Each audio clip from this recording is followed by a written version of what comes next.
Yeah, what's up, Ty? Man, where you been? You sound like you're asleep. I haven't even talked Su- to you for like a week or two or whatever. Where have you been?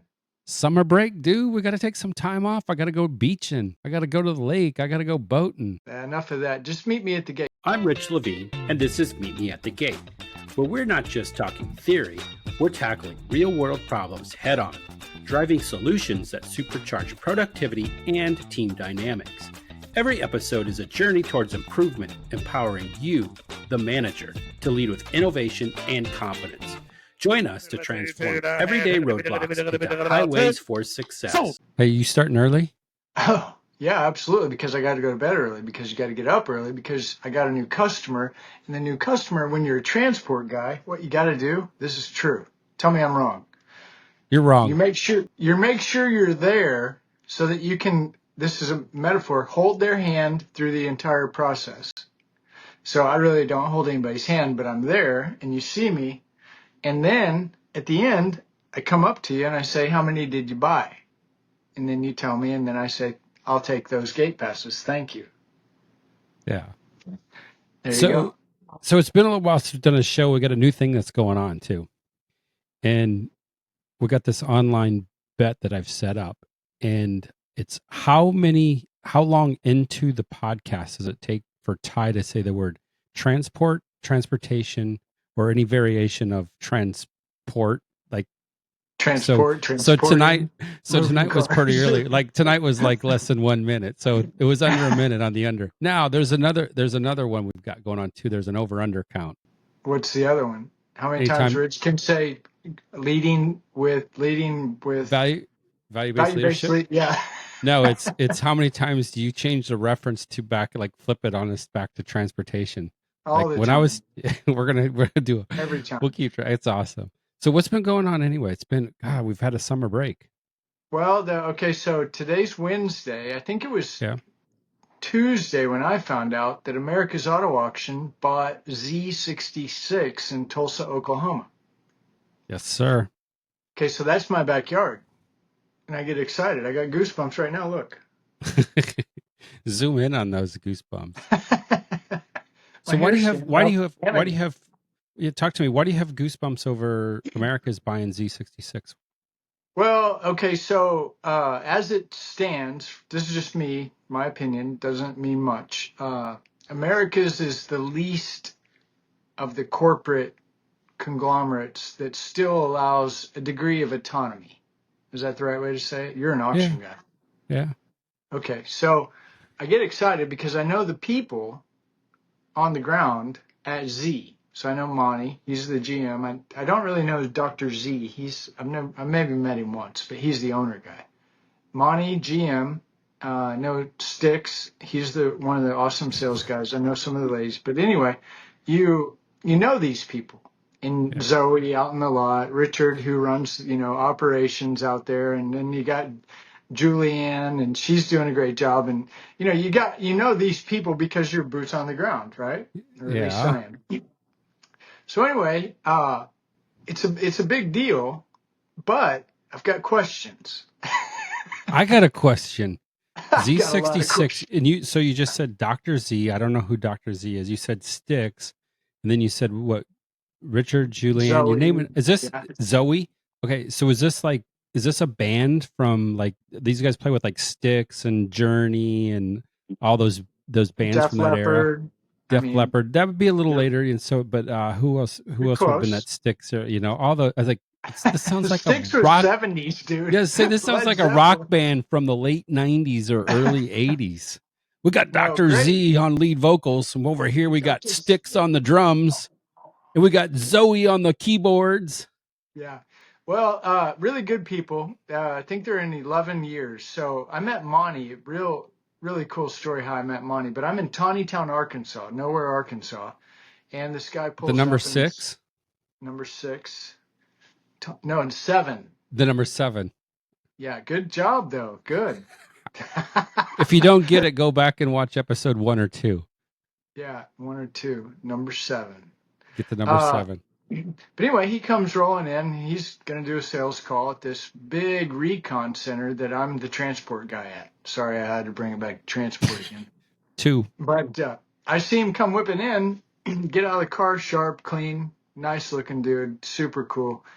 I run over to him, hey, what are you doing here? I haven't seen you here before. Well, I'm the auction guy at, get this, at America's. This is more than 15 years ago.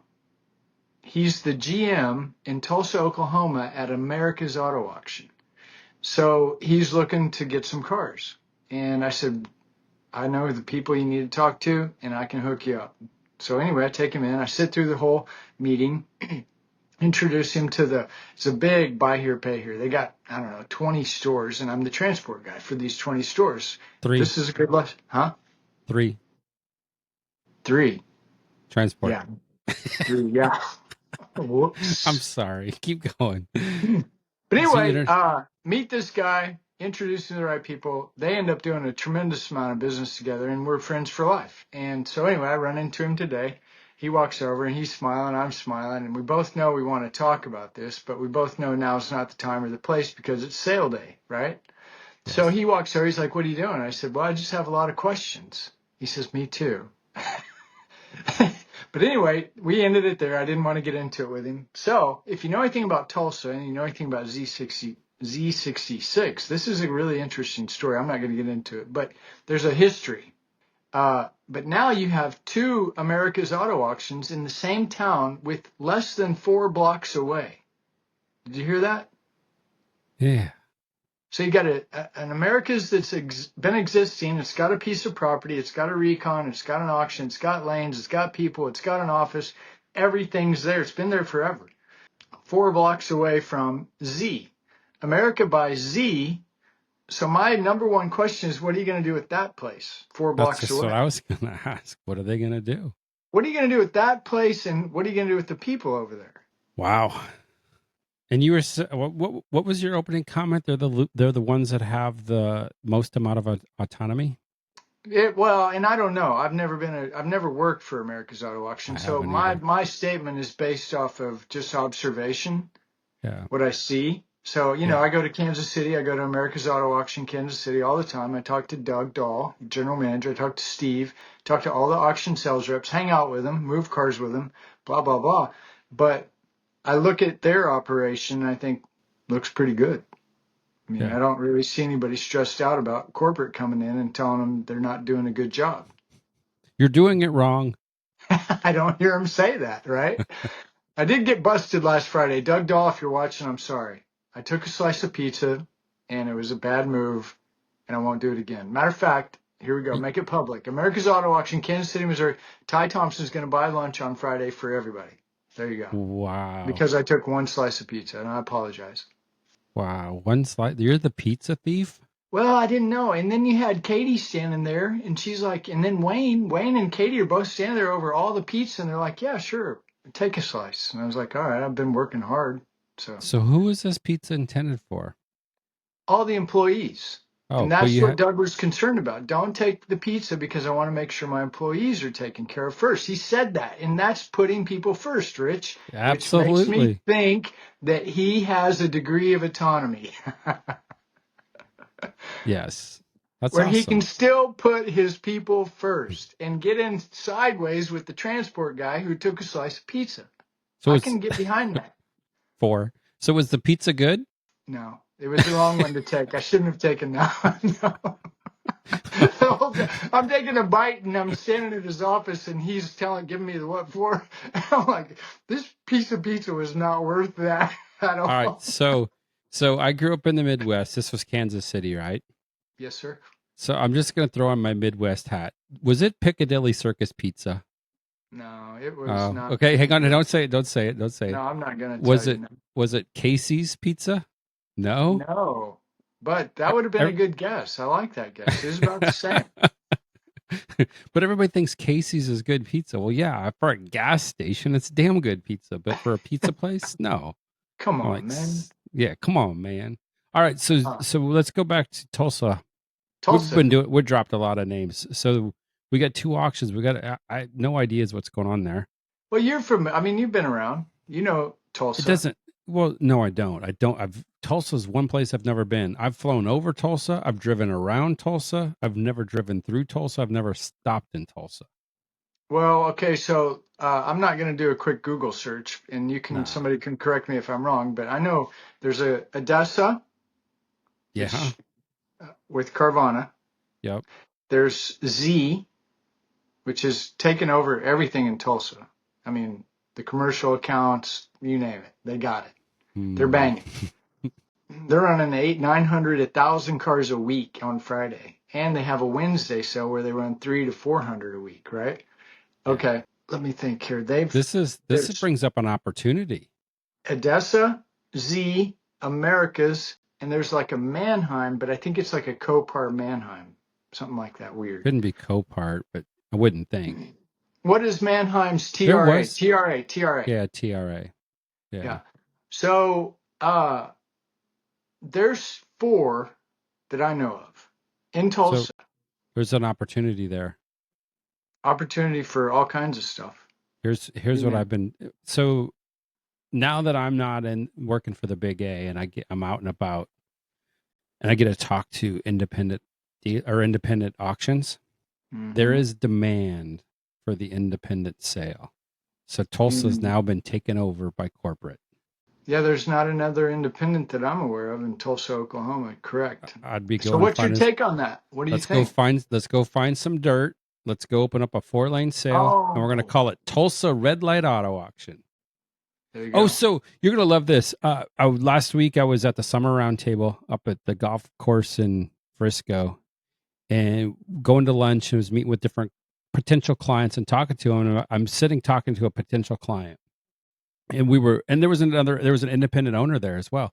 And we're just sitting talking, wild, crazy ideas. And I said, yeah, I said, I'm going to win the lottery and I'm going to open up an auto auction. They go, what the hell? Why would you just, I said, because there's an opportunity here. I said, I'm going to be red light auto auction. And he's like, what? I said, yeah, you can sign it. We're going to sell it. We're not worried about anything else. You buy it, you pay for it, no arbitration, none of this. He goes, sign me up. I'll give you all my cars. I'll ship them in from all over the country. This is we'll call it for all practical purposes, a banker. These are the same mentality or working on the same side as like, we got to certify our cars. We got to, we've got to do green light car. Hey, up that one. Do a 3-day. We just can't do a normal one. Let's do a 3-day. It's like this guy's like, no, I want in. I don't want the headaches. We're on to something. Where's that lottery ticket? Do you buy one every week? No, come Neither on. do I. Every Okay. once in a while I'll buy them. Like right now, it's like 500 and something $1 million. I mean, take your taxes, Uncle Sam. Go do what you want. You leave me what 125 million in cash left over after you get all your crap. Maybe it's 200 million. I think I could figure out how to run a red light auto auction with that. Well, I think we should do it, first of all. And strategic, right? So my opinion would be to go into where a city, a state where you've got the big three. Yeah. Yep. Little Rock, Arkansas. What was going on in Little Rock, Arkansas? You've got Odessa was there. Is America's there? No, but you got is there a Mannheim there? Mannheim, Little Rock? But there's dealers. And then you got Memphis isn't too far from Little Rock, right? How far is Memphis? Can't be Couple too far. hours, Yeah. 2 hours. So But the thing about Little Rock, though, see, so Little Rock, okay, you've heard of Jonesboro?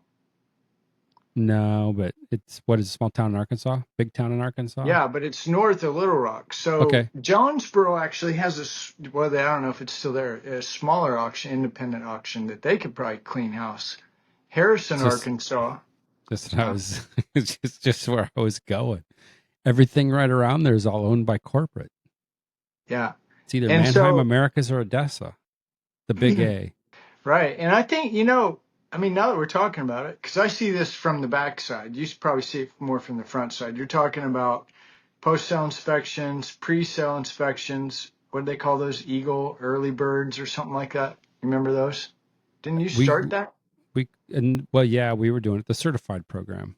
Certified. There you go. Yeah. Yeah, you get it to the sale by, say, your sale's on Wednesday. If you can get it here Monday before noon, we'll do a pre-certification on it. And we'll put you towards the front. And we'll put a cool sticker on the window. Remember those days? We did all that.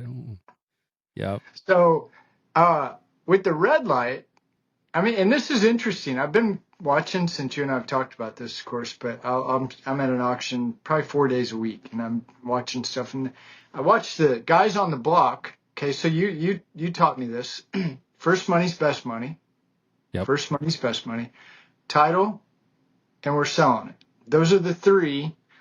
First money's your best money, which that could maybe be at the end. But do you have a title? Yes. And are you going to sell it? On the block? Yes. I was watching 2023 with under 30,000 miles, probably 5 or 6 of them, red light. No, there wasn't it wasn't crash, it wasn't salvage, it wasn't anything. It was just, it ran through the auction. It was a 2023 with 30,000 miles, ran them through on a red light. Everything this guy had was a red light. And the guy sold every car. Every single car was gone. Yeah.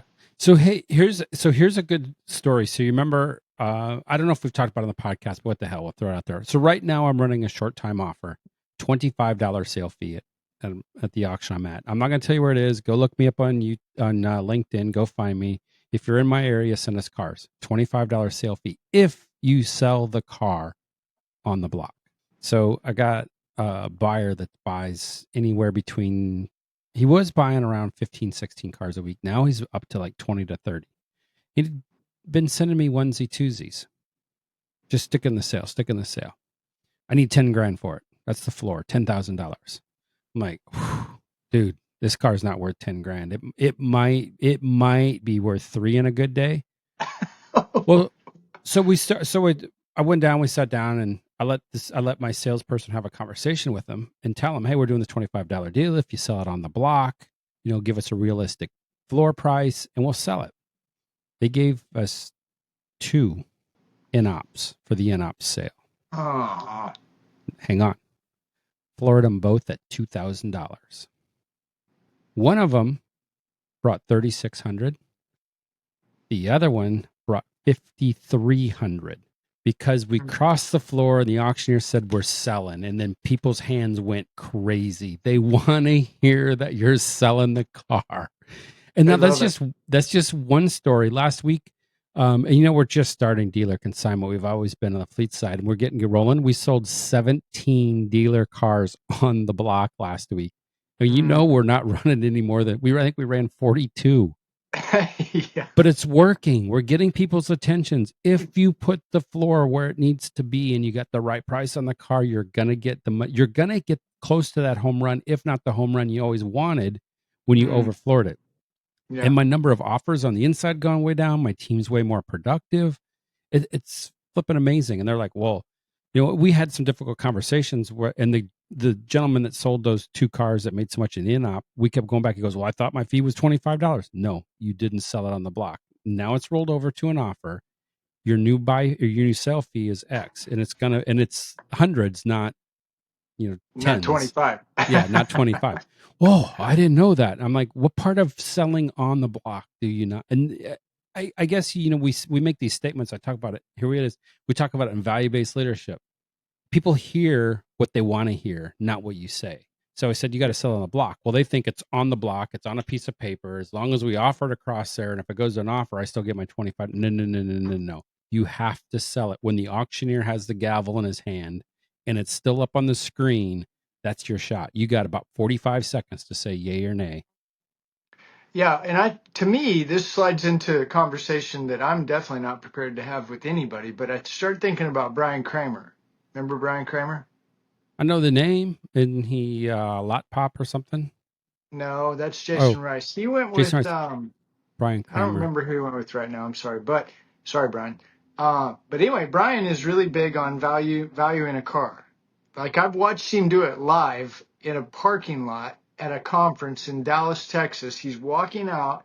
He walks right up to this Uber guy in a van. He says, "This your van?" The guy says, "Yeah." He says, "You mind if I appraise it real quick? It just take 5 seconds. You care?" The guy's like, "No, I'm just waiting anyway. Go ahead." Literally walks around, and somebody's obviously filming him as he's doing this. Yeah. This is live. And the guy comes back, "Here's your appraisal." So what I think, here's my question, here's my concern for maybe not the auction guy or the buyer guy, but the dealer. When he's appraising a trade or appraising anything, how do you get to that place where you're confident enough to take a car trade in to the auction, to put that floor on it, and to know I'm going to get my money? Homework, I think, is what comes down to. You know what you're into it for. Right, I but you mean, hear all the time, like, man, I'm buried in that thing. okay. My guy buried me in that. You hear that, right? Yeah. So what are you going to do? You're going to retail your way out of it? What happens if that same car is sitting on the front row of your lot for 30 days? All right. After day 30, and I mean, it doesn't, we'll just use 30 as an arbitrary number because it starts aging then.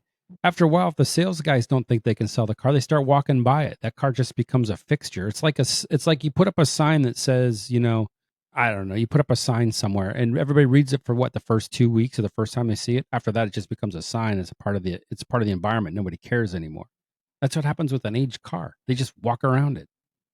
Well, that's where Jason Rice comes in, Lot Pop, Well, because he's the guy that says, okay, how long have you had it? It's time to get rid of it. exactly. So it's going to go to auction. That's where you're back on appraisal. You know what?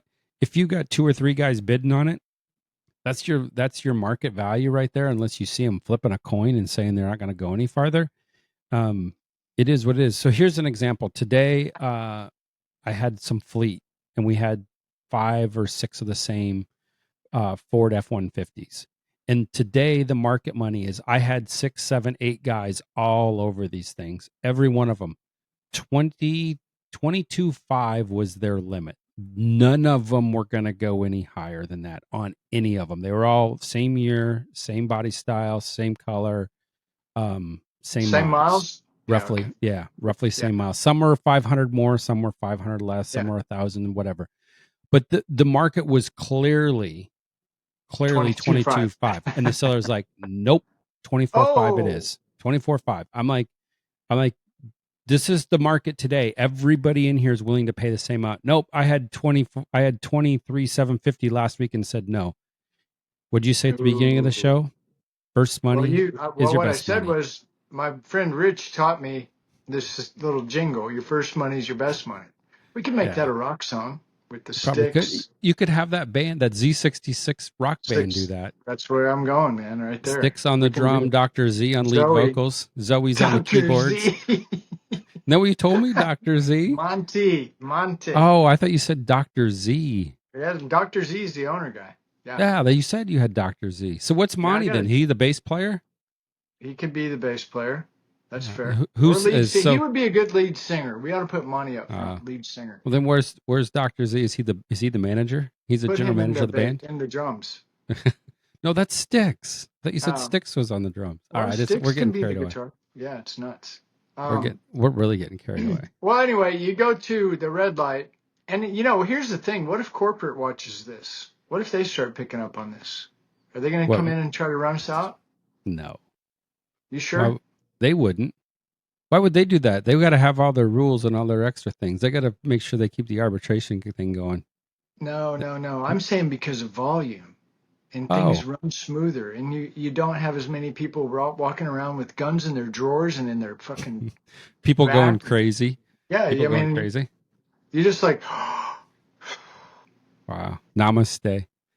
You know what? So let's say it takes off and corporate wants to come by us. Guess what? Come by us because we'll go do it somewhere else. that's fair.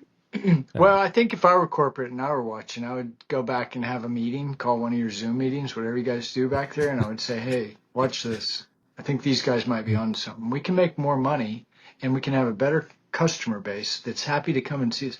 Speaking of happy to come and see us, I know we talked about this. Now, I don't think we talked about it on the show, but I'm telling you, I've been to 2 auctions the last 2 weeks where I call it the back end, help you get cars and get in and out like Yeah. crazy. I want to go to that auction now all the time. Really? Yeah, Really? yeah, Yeah. I know an no joke. auction that's doing that. I I know. had a dealer come in and chase me down. Said, "Hey, I'm looking for the general manager." And one of the employees says he's right over here. And I'm like, "What can I help you with?" I was totally expecting to be pissed. He said, "Hey, I want to let you know that your people outside helped me find my car, get my car, got my truck back there. They did what they did. I know they can't help load it, but they made sure I had everything, got me up. They had my gate pass ready to go. When I got to the gate, it was in, out." He goes, "This is the best." So I turned around and I said, wow, that was a pretty cool compliment. And one of the title gals says, that's the third dealer that said that today. True story. Right. True story. So if I were a bigger auction and I were listening to this, I would start taking notes. And I then I would wouldn't. I'd probably go get the fire. recon. I'd go start cutting. I'd start cutting people. You got to watch. You got to watch your bottom line. You got too many people. Don't let a transporter on your lot to drop a car off. But as soon as it sells, send them scattered all over to hell and gone looking for that car. And while they're out there, find the window switches. You know, they might need a new headlamp. They might need a rear tail light. You know, they might need some other stuff. They might find a jump box they could take with them. Yeah, go have them do it, because dealers love it when you don't take care of them. So, you know, There we go. my microphone's in the way. No way. Love the dealer. Meet me We at got the to gate. save that for us. You corporate people, you guys go keep, counting how many cars you move. Worry about your plans, your processes, your products, and your profits. You go worry about that and leave it to us to worry about the people. Yeah. There, I drew a And don't line be in the sand. surprised if we end up taking over the entire world. Hey, and don't be surprised if people talk about this, because as I was walking around Dallas last week, hey, I see you all the time on a podcast. Oh, really? You do, huh? I know you're watching. They know they're watching. They know who they They are. know, they know who they are. But And it's not the anyway, independents. It's not the independents don't know about us. That's how I got to no. figure out, how do we get to it. But the big boys are watching. Hi, big boys. Howdy, fellas. Yeah. So now I'm trolling them. Well, We're so trolling them. anyway, it's interesting to see. So it is a big announcement. It is big news back to Americas and Tulsa. And those are real people with real lives. And I'm curious to see how things go. And I'll keep you posted because I'm going back. I Well, let's really keep am. an eye on this, because let's talk about solutions, right? So we're coming down to the end. We got to talk about solutions. So here's the problem: you got two auctions, 4 blocks apart. What's the best solution? Like you just said it, people, right? What is the solution? Well, my first concern, okay, do you own the property or are you leasing it Good for question. the original? If we own it, I don't think we need cash right now. What if we turn that into another recon center? It's kind of like a holding, its own separate, and it's pretty good size. I'd say it's at least 5 acres, maybe more. I don't know. Yeah. It's got buildings, it's got people, it's got fences, it's got a gate, check in, check out. It's literally less than. I mean, if it's 4 blocks, I'd be surprised, but it's down to the main Z66. So anyway, that's number one. I need to know what do you plan on doing with the property? If we're getting rid of it, that could be a problem. And nobody's asking me. But the people aspect, I have no idea what you do. I mean, I would come to you and I would say, Rich, what do you do with this? So how did the business get there? It was built by people, right? Take care of the people. The people help you build the business. Now you got a bunch of people that are doing that are they're not millionaires. We know this. They're not millionaires. We've got this figured out. So, but they got roofs over their heads. So they got a mortgage, or they got rent they got to pay. They need to put food on the table. There's all kinds of, you know, lower middle class, if you will, probably workers there that need work. And I get it. You've got two sales now just down the street from each other. So if you're going to consolidate or combine them, you don't need. So let's say you had 100 drivers. Well, now you don't need, 50 at each one. You don't need 50 at each one. You might be able to get by with 60 total. What are you going to do with those 40 people? I mean, they're human beings, right? So at the end of the day, what happens, and here's what I'm seeing, and it's greed. And greed is the root of all evil. And once you start worrying about greed, and then you no longer care about people, what you put into the universe, you say this all the time, what you give away gets back, right? I say what you put in the universe comes back around, karma. Right? You start laying these people off and giving them nothing to do. Eventually it's going to come back and bite you in the ass. I get your business people. I get you have that all that stuff going on, but at the end of the day, you know what's going on. It's private equity money. Come on, how many auctions are these guys buying? I'm calling them out. They're buying them all over. And it wasn't America's. You remember, America's was the bigger of the two. Accelerate bought America's, and Accelerate changed their name to All to America's. And I mean, I hate to say this, but I'm just going to say it. We're not really coming up with a solution, but I'm going to point out an observation. You're going down the same path as the other big boys. And what happens then? The dealers start getting frustrated because you got too many rules. Then what do? They run and look for the independent. What did I say at the start of the show? I see an opportunity here. There's no longer an independent sale there. Let's go start it. I love it.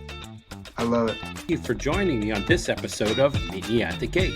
I hope the conversations help to fuel your drive and equip you with insights to steer your team towards success. Remember, the road to success is always under construction.